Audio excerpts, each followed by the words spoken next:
C'est reparti pour la concertation État-secteur privé. Le conseil de concertation, présidé par le Premier ministre Daniel Kablan-Duncan, s'est réuni à la primature aujourd'hui afin d'apporter des réponses concrètes aux préoccupations des acteurs du secteur privé.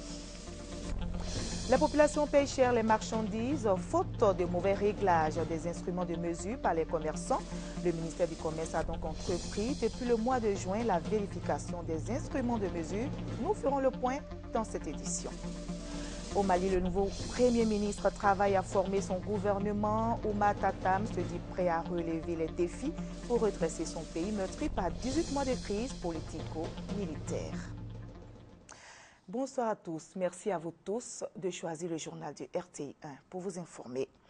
Le Premier ministre Daniel Kablan-Duncan vient de s'entretenir avec le président du Front populaire ivoirien, Pascal Affi-N'Guessan, qui bénéficie d'une liberté provisoire depuis le mois d'août. Une rencontre qui intervient dans le cadre du dialogue initié par le gouvernement avec l'opposition.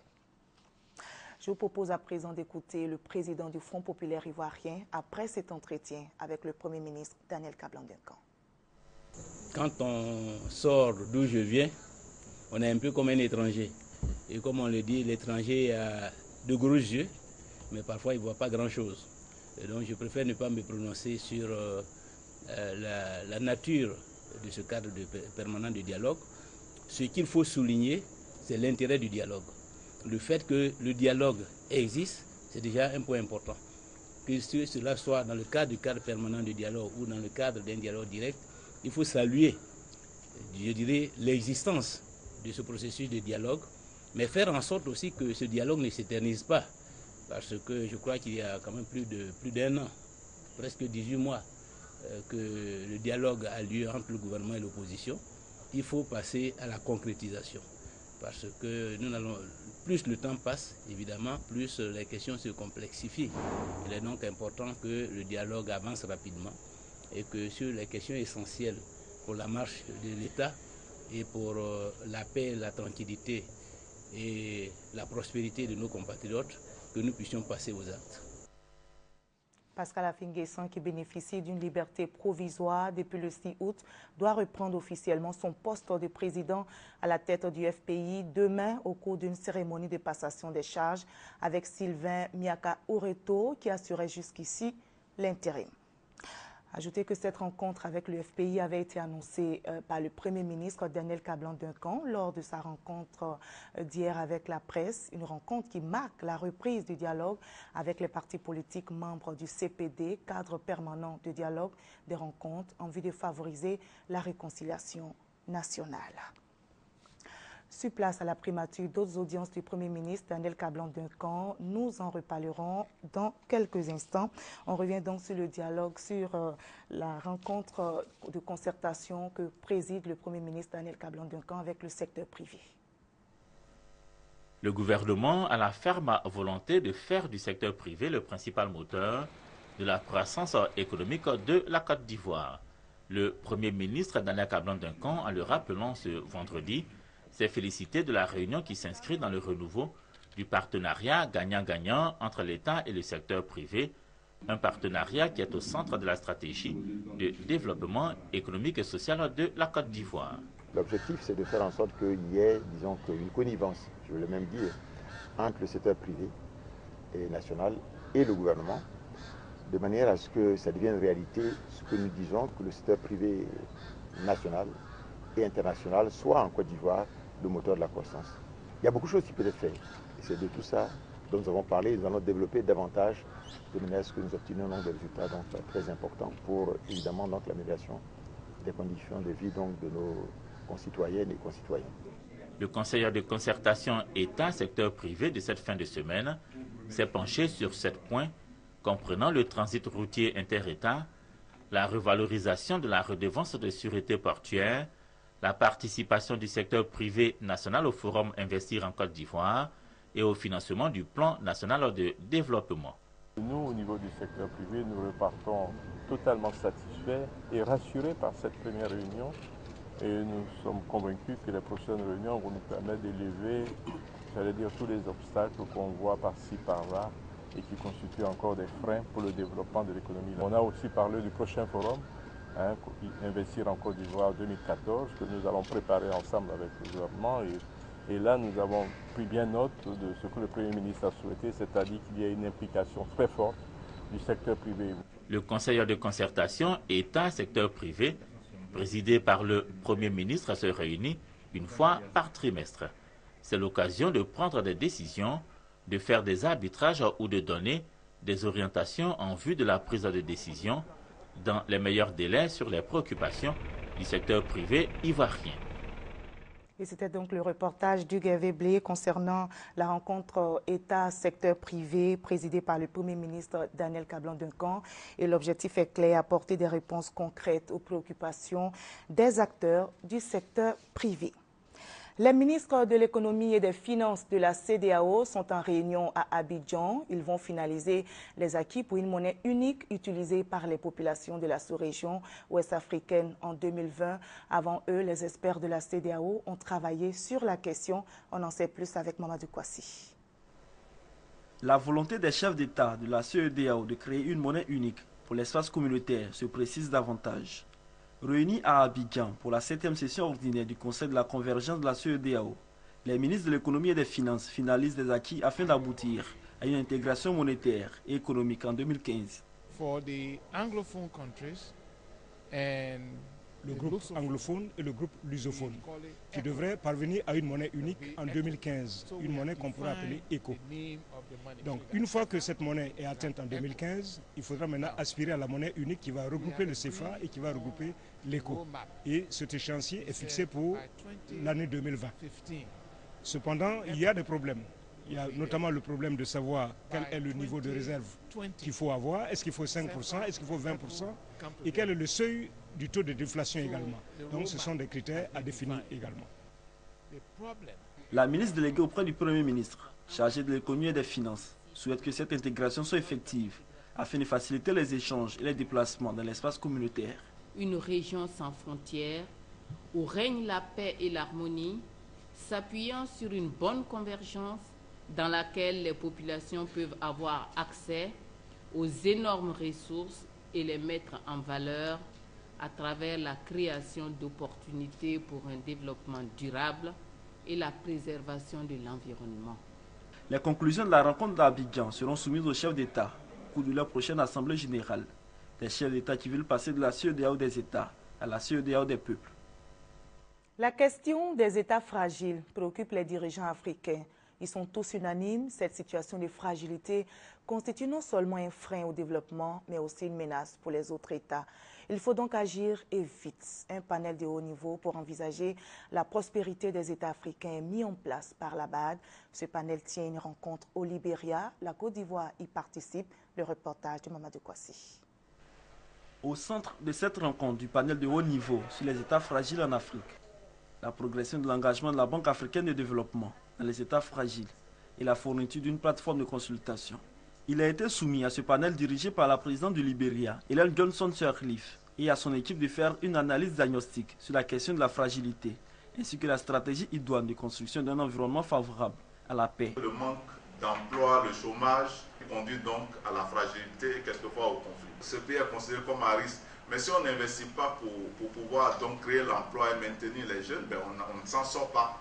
Parce qu'en général, les problèmes fondamentalement politiques qui font que les gens s'affrontent sans l'appui d'une masse qui aspire donc à meilleur. Ces risques-là existent partout. Les panélistes recommandent également la création de richesses inclusives au profit des couches vulnérables pour le développement durable et une émergence du continent africain.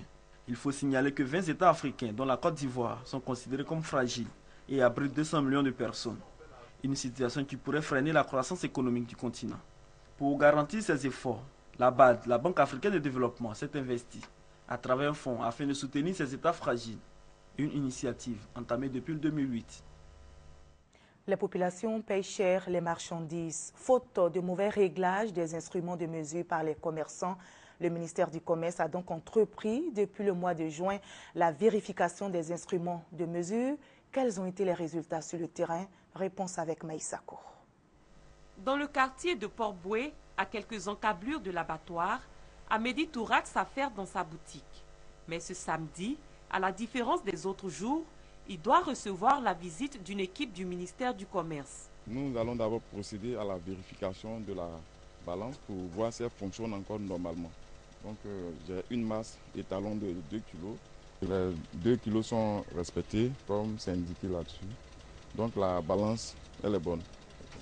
On va poser le sticker de l'année 2013 là-dessus pour dire que cette balance a été vérifiée et qu'elle est bonne. Voilà. Après la séance de vérification, Amédi est un homme heureux. Ses instruments n'ont pas de défaut. Comme lui, plusieurs tenanciers de boutiques et autres commerces ont été visités par des agents chargés de vérifier les instruments de mesure. Si tous les instruments de mesure sont passés au peigne fin, les populations, elles, doutent de leur fiabilité. La balance là ne donne pas, voilà, c'est tout ça là qui nous fatigue. Quand on pèse là, tu viens peser chez toi là, ça devient demi. La viande n'est pas fiable parce que quand ils pèsent, non seulement tu ne vois pas ce qui est dans le plateau, ils ont toujours quelques morceaux d'os ou bien un petit pois qui cache dans le plateau. Et puis quand ils coupent la viande, ils te disent dans les causeries et puis ils remettent dedans. Donc maintes fois, j'ai un poids à la maison. Quand j'arrive à la maison, je pèse et la viande n'est pas les mêmes 1 kg qu'ils nous donnent. Comment ils pèsent là? Parce qu'ils veulent ça juste. Mais si tu veux, il faut pas mi-balance pour peser, c'est juste. Des instruments sont parfois truqués, certes. Mais selon le ministère, les commerçants véreux seront bientôt rappelés à l'ordre. Ce que nous faisons ne peut pas exclure qu'un tel ou un tel puisse frauder plus tard. Mais nous, on a des contrôles que nous faisons après pour extirper un peu tous les opérateurs, les commerçants, les boutiquiers véreux. Cette façon de faire est la phase répressive de la campagne périodique de contrôle des instruments de mesure. Cette étape est attendue dans les prochains mois. Elle se fera de façon inopinée. Les commerçants qui ne respecteront pas les normes seront sanctionnés et verbalisés. Ils vont encourir des amendes allant de 36 000 à 6 millions de francs CFA. Encore un an à la tête de la Confédération générale des entreprises de Côte d'Ivoire pour Jean Kakou Diago.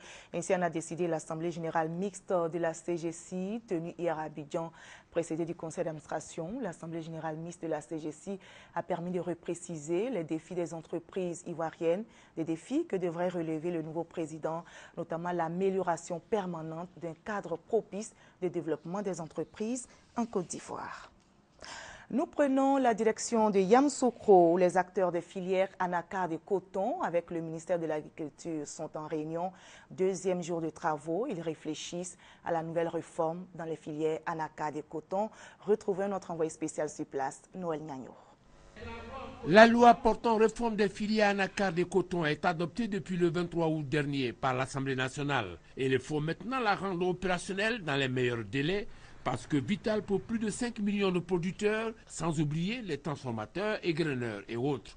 Voilà l'exercice des 400 participants à l'atelier de validation du plan d'opérationnalisation de la réforme anacarde coton. À ce beau monde outillé pour diagnostiquer et administrer le meilleur remède, Koulibaly Senghafoua, ministre de l'Agriculture, la tutelle, est venu ce vendredi, 2e jour de l'atelier, apporter des éclairages, des précisions et rassurer les sceptiques sur la pertinence de la réforme et lever une équivoque sur l'attribution de zones exclusives aux égreneurs.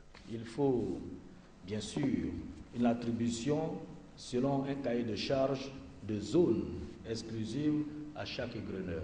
Je sais que ce point fait partie des points qui vous sont chers et qui font l'objet de beaucoup de débats. Je souhaite que l'atelier puisse en débattre librement. La réforme a opté pour les zones exclusives. Mais bien sûr, c'est un choix qui peut avoir des inconvénients. Et le but de l'atelier, c'est de dire comment nous allons le faire au mieux et comment nous allons faire en sorte d'atténuer les inconvénients qui seront inhérents à ce choix. Quant aux précisions et assurances, elles sont destinées aux potentiels investisseurs dans la transformation du cajou, avec pour objectif booster la transformation de 5% aujourd'hui à 35 voire 100% à l'horizon 2020. Ce sont des orientations qui nécessitent des ressources. Il s'agit bien sûr de prendre des mesures incitatives qui feront en sorte que les investisseurs vont venir investir dans des unités de transformation parce que nous allons leur faire des avantages au niveau fiscal, mais aussi d'encourager l'initiative locale, notamment les Ivoiriens qui veulent se mettre à l'industrialisation, à la transformation, qu'ils soient accompagnés avec la garantie de l'État. C'est dopé par ses précisions, éclairage et assurance que les participants ont repris les travaux dans les 8 commissions avant la plénière prévue pour ce vendredi après-midi. Une formation des policiers et gendarmes sur les violences basées sur le genre et violences sexuelles se tient à l'école de police de Cocody. Cette formation, initiée par le PNUD, le programme des Nations Unies pour le développement, a pour objectif de renforcer les capacités des participants sur la question du genre, notamment les violences faites aux femmes, afin d'assurer une meilleure prise en charge des victimes. On en parle avec Herman Yamier. Une femme violée, excisée ou battue, tout comme un enfant battu, fait partie des violences basées sur le genre. En Côte d'Ivoire, ces violences sont une réalité et paraissent même banales à cause des pesanteurs culturelles. Ces agressions restent souvent impunies, ce qui encourage les auteurs de ces actes à récidiver. Selon le PNUD, les victimes les plus courageuses qui se tournent vers la police n'obtiennent pas toujours satisfaction. Une affirmation qui n'est pas de l'avis des forces de l'ordre. Une femme qui est battue par son mari, elle vient au commissariat, elle porte une plainte. Tout de suite, on est saisi du dossier. Mais dès qu'on commence, vous voyez que c'est toutes les deux familles, et la famille de monsieur et la famille de madame, qui arrivent et qui vous empêchent carrément de travailler pour dire soit c'est une affaire de famille, on va régler en famille. La situation des femmes et des enfants, malgré les dispositions en vigueur, demeure préoccupante selon le PNUD. Cette formation des policiers et gendarmes sur les violences basées sur le genre a pour objectif de les faire connaître le concept genre afin de les impliquer davantage dans la lutte contre ces violences. Malheureusement, bien souvent, on laisse passer des cas de violence en considérant que c'est des pratiques normales. Et deuxièmement, pouvoir enquêter de façon rigoureuse et objective, mais surtout dans la confidentialité et le respect de la dignité des personnes concernées. 800 policiers et gendarmes participent à cette formation. Une formation qui s'inscrit dans le projet d'appui à la restauration de l'ordre public et de l'autorité de l'État. Elle est financée par le Fonds de consolidation de la paix et exécutée par le système des Nations Unies. Le ministère de la Solidarité, de la Famille, de la Femme et de l'Enfant veut améliorer les offres de services dans les centres de protection de la petite enfance et les garderies. Avant la rentrée fixée dans ces structures, le 9 septembre, le ministère harmonise ses actions. Le reportage de Patricia Omouetia. Rencontre décisive, recommandations fortes. La ministre de la Solidarité, de la Famille, de la Femme et de l'Enfant est ferme. Elle met tout en œuvre afin que le secteur de la petite enfance garde son caractère social avec des modalités de gestion souples. Ma femme est malade, elle est hospitalisée, j'ai les enfants sur les bras, je ne sais pas comment m'en occuper, je travaille, c'est la matinée, à partir de midi, je peux venir les prendre pour les garder à la maison. Vous ne devez pas dire aux parents, ici, c'est un centre préscolaire, je ne peux pas garder votre enfant. Elle dénonce la catégorisation des enfants dans les centres de protection de la petite enfance et les coûts élevés. Les prix varient entre 40 000 et 60 000 francs, selon le bon vouloir des CPPE. Si nous disons que nous sommes une structure à caractère social et que les coûts sont plus élevés que les autres structures publiques ou privées, nous devions simplifier et harmoniser la réglementation pour une gestion transparente et équitable. Désormais, la scolarité et les frais annexes ne vont pas excéder 25 000 francs CFA à Abidjan comme à l'intérieur du pays. La rentrée scolaire 2013-2014 dans les structures chargées de la petite enfance est fixée au 9 octobre prochain. Coordonner les actions d'assistance aux ex-réfugiés ivoiriens, c'est l'objectif du programme national de cohésion sociale. Ce vendredi, la directrice et la représentante du Haut Commissariat pour les réfugiés ont eu une séance de travail afin de mieux orienter leurs activités d'aide aux ex-exilés. Le reportage de Gabriel Zani. 119 Ivoiriens réfugiés au Ghana et au Togo sont rentrés à Abidjan le jeudi 29 août dernier. Leur besoin en vivre et en non-vivre a coûté au moins 10 millions de francs CFA au PNCS, Programme national de cohésion sociale. Mais l'accueil de ces personnes ne suffit pas. Une fois de retour en Côte d'Ivoire, d'autres besoins se font sentir, tels que trouver un emploi. Il y en a qui n'ont pas du tout de papier. Donc pour pouvoir se réinsérer dans la vie économique, il faut qu'ils aient des papiers, c'est-à-dire des pièces d'identité, des extraits de naissance pour leurs enfants, pour que les enfants aillent à l'école, pour aller à l'hôpital, etc. Ça, c'est le premier besoin. Le deuxième besoin, c'est l'alimentation. C'est pour cela que la semaine dernière, nous avons offert des sacs de riz, parce qu'il faut pouvoir manger. La plupart des ex-réfugiés sont les jeunes, les femmes et les enfants. Et pour aider le PNCS à coordonner les actions d'assistance envers ces personnes, le programme a décidé de travailler avec le Haut Commissariat aux réfugiés. Nous travaillons très étroitement avec le gouvernement de Côte d'Ivoire pour tous les réfugiés qui se trouvent en Côte d'Ivoire et les rapatriés, les Ivoiriens réfugiés qui retournent chez eux pour commencer leur vie après la crise post-électorale. Selon la directrice du PNCS, 2 à 3 milliards de francs CFA sont dégagés par an pour couvrir les besoins des personnes en difficulté, y compris les ex-réfugiés. Les actions prioritaires du programme restent à ce jour la réinsertion socio-professionnelle pour les jeunes et les femmes et les inscriptions à l'école pour les enfants. Le reste de l'actualité en Afrique, en bref, commençons au Mali, où le nouveau Premier ministre travaille à former son gouvernement. Oumar Tatam se dit prêt à relever les défis pour redresser son pays meurtri par 18 mois de crise politico-militaire.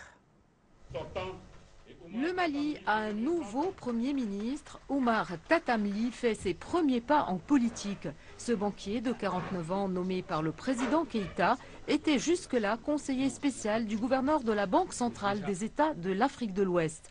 Un spécialiste en économie qui succède à Diongo Sissoko, Premier ministre de la transition. Au Sénégal, nommé Premier ministre, Aminata Touré cède sa place à Sidiki Kaba à la justice. L'ancien président d'honneur de la Fédération internationale des droits de l'homme est attendu sur plusieurs dossiers. Les biens mal acquis, le procès Habré et la dépénalisation de l'homosexualité. Il s'engage à renforcer l'indépendance de la justice.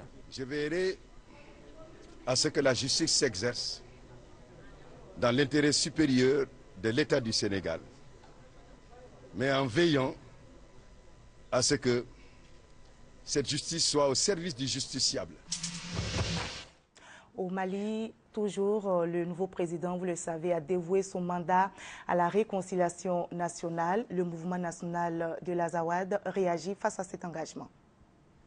Il affirme repasser en boucle dans sa tête les extraits du discours sur la réconciliation nationale prononcé par Ibrahim Boubacar Keïta lors de son investiture. Depuis Angers, dans le centre-ouest de la France, Moussa Ak Assarid accepte la main tendue du nouveau président malien. Mais pour ce rebelle touareg du MNLA, il y a des préalables à satisfaire pour une vraie réconciliation. Il faut se dire la vérité. Qu'est-ce qui s'est passé? Qu'est-ce qui n'a pas marché? Et à qui incombent les responsabilités pendant 50 ans? La deuxième chose, il faut la justice. Il faut rendre justice aux victimes. Il faut mettre en place, à notre sens, un tribunal spécial pénal. Pas de réconciliation nationale sans justice, c'est aussi la position défendue par l'Association pour la défense des victimes de la répression. Cette ONG estime que la réconciliation ne peut se faire à n'importe quel prix. Faut-il que moi j'oublie mes martyrs au carré de Nialela? Je ne vais pas les oublier. Je peux certes pardonner, mais ce n'est pas le moment. Parce que nous avons des victimes qui traînent avec ces blessures, qui ont les ordonnances que l'État n'arrive pas à honorer. Vous avez la parole. L'association estime que l'hommage rendu au général Moussa Traoré est une honte. Mercredi, Ibrahim Boubacar Keïta avait salué avec emphase cet ancien président considéré par de nombreux Maliens comme un dictateur.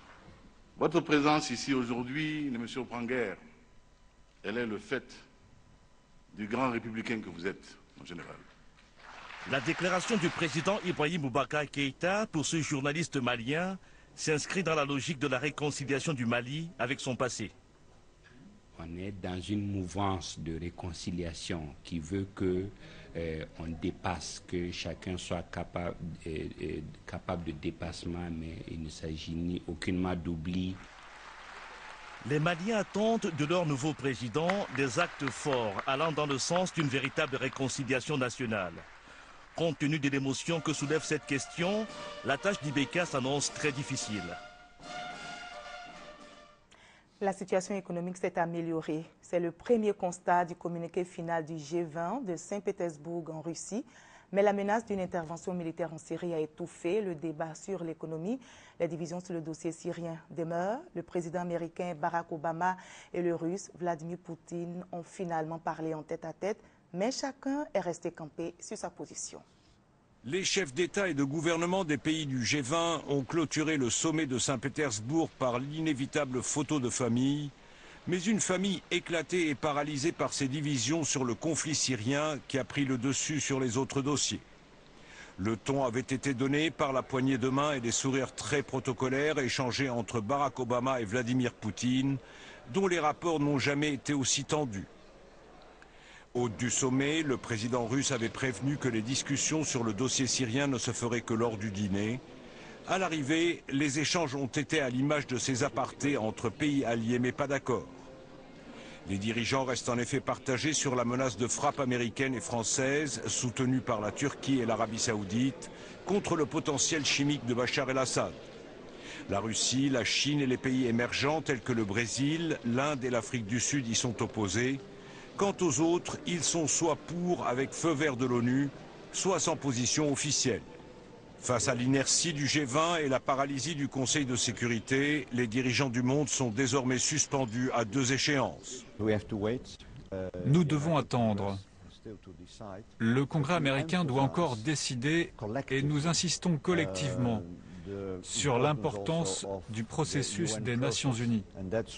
C'est pourquoi nous demandons urgemment que les inspecteurs remettent un rapport intermédiaire le plus vite possible.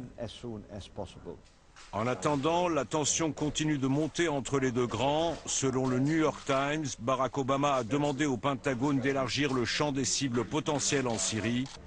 Et Moscou qui a expédié 3 navires de guerre supplémentaires en Méditerranée, met en garde Washington contre toute frappe de sites chimiques en Syrie.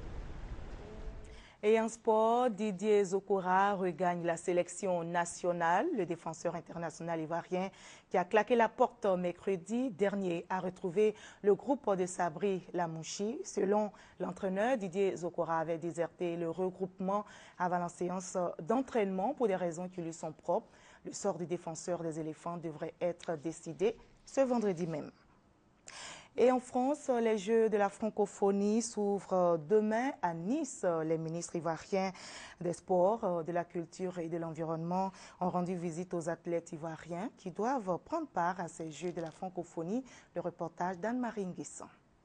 Les athlètes de 7 disciplines, basketball, athlétisme, judo, lutte, cyclisme, tennis de table et football, et les artistes qui représenteront la Côte d'Ivoire à ces 7e Jeux de la francophonie, ont reçu la visite des ministres Alain Lobognon, Alakwadio Remy, Bandama Maurice et Jeanne Pemot, venus les saluer et les encourager avant l'entame de la compétition. Je voudrais donc vous dire que vraiment ça a beaucoup de joie comme vous voyez ici. Et puis nous sommes arrivés à une période où il ne fait pas froid, donc nous sommes tous à l'aise. Et vous dire que vraiment nous vous encourageons et nous souhaitons qu'il y ait des résultats et des lauriers pour la Côte d'Ivoire. Voilà donc le message que je voudrais vous porter au nom de Monsieur le Président de la République, mais également aussi au nom de mes collègues qui sont ici avec moi. Ensuite, les échanges ont eu lieu dans une ambiance conviviale. L'équipe est entraînée par un ancien champion d'Afrique de basket. C'est M. Diadji Clément. Et comme c'est un ancien tripointeur de l'équipe nationale, et il a transmis le virus des 3 points aux jeunes filles que vous voyez. À ces Jeux, nous devons être les premiers.